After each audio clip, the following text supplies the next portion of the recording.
Ciao Milanisti, it's your boy Kush in the Milan Corner. We're 2 days away from the new Serie A season kicking off, guys, and it's time to make our predictions for next season. These are the 7 categories we're going to be looking at today. So get in the comment section and let me know your predictions for next season. Milanisti, I have a little bit of help from Matt and Angelo, and beyond enemy lines, we have an Interista today, and Uncle Sharma. You might be surprised to know who his surprise team for next season is. And guys, before I jump into that conversation with Uncle Sharma and Matt and Angelo, I have to remind you guys one more time of the OneFootball app. Milanisti, the OneFootball app is the official partner from next season onwards of AC Milan. They have been sponsoring the Milan Corner videos for the past 3 months. To show your appreciation, guys, click the link in the description, download the OneFootball app. You're gonna start receiving news alerts, Mercato alerts, match highlights from over 150 different leagues. Guys, the OneFootball app is your one-stop shop for all things football. So if you wanna be in the know about the world of football, make sure to click the link in the description and download the OneFootball app. All right, so your prediction for champions for next season. Well, I'm on a Milan channel, so I have to rep my boys. Yeah, I think if Skriniar stays, I think Inter, I predict that we're taking the Scudetto home. AC Milan. Really? And the reason why I say that is I think there's going to be a lot of people that immediately look at the jersey. Of course he's going to say Milan. But I think the biggest thing that you see with Milan maybe isn't so much the market that they've had, because some people would say it's very underwhelming, or at least a little bit underwhelming relative to the incoming of Redbird and the ambitions off a title-winning campaign. But aside from Kessie, who was Milan's third best midfielder last year, I think we can agree on that, and a third choice central defender in Romagnoli leaving, they've retained all their top players, Kush.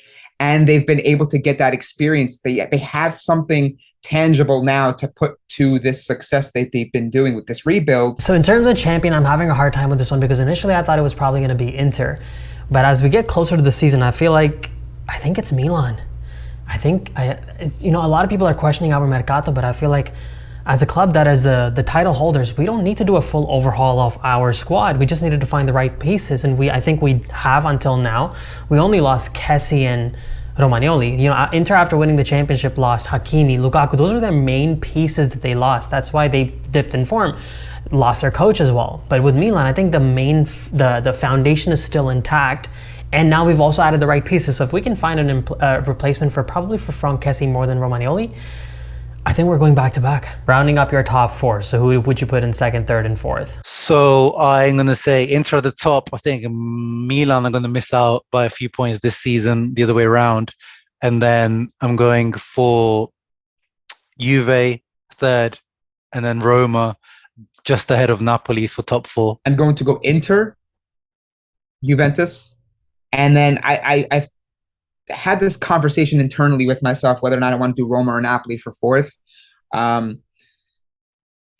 think Roma are actually going to do fourth place. I truly do think that because of the Mourinho effect, because of the fact that attack, even what they maybe lack defensively and in terms of depth, I think when you look at Pellegrini, Tammy Abraham, Zaniolo, who looks like he could be staying despite heavy interest from Juventus and Tottenham, and then you add in a player like Dybala, I think they have enough to domestically squeak into that top 4. I'm going to say second place. If Chiesa's back, man, I don't know. Juventus becomes dangerous too.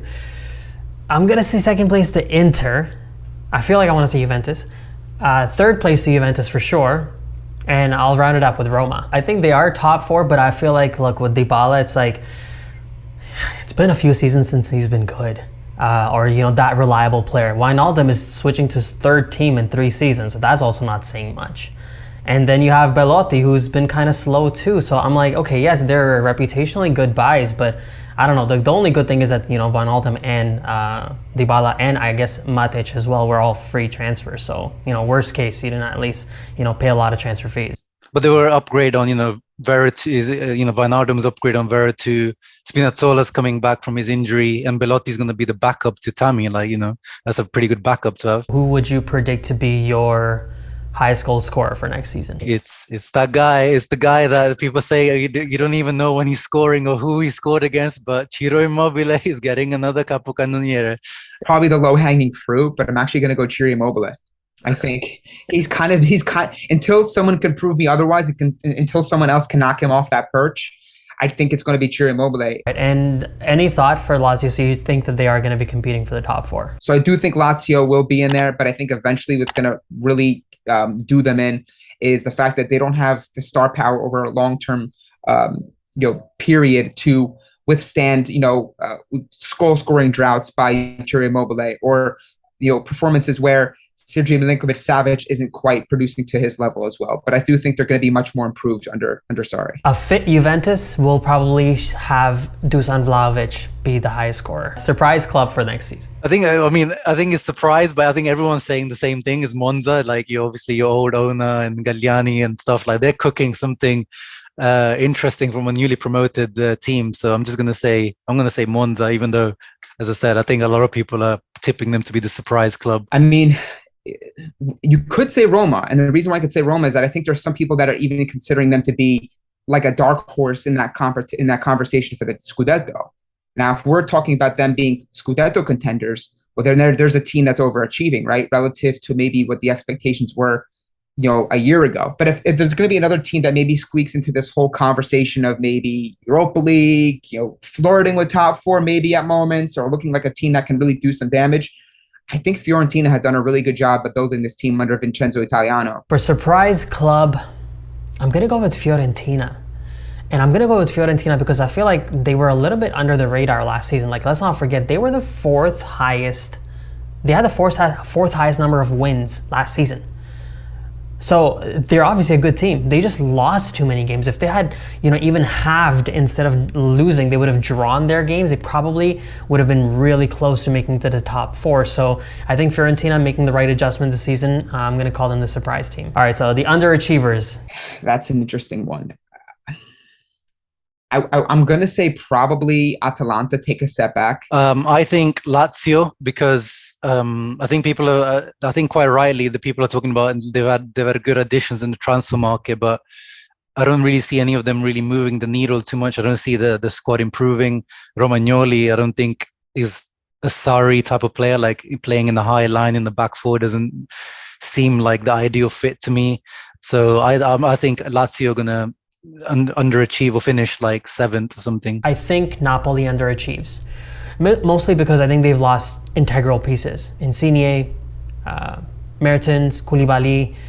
I think they have to make too many adjustments. These were their foundational pieces. So I'm gonna say Napoli's gonna dip. Do you see them cracking into the top four? So with the players they lost that were fundamental and cornerstone players to previous Napoli sides, it's never easy to replace them in a singular market, right? Mertens, Insigne, Koulibaly, core players.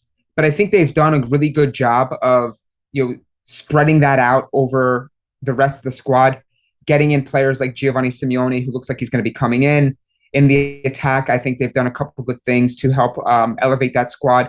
I think ultimately what it's going to come down to with Napoli is that if they want to maybe make that next step, Spalletti's going to have to integrate a lot of these new pieces quickly.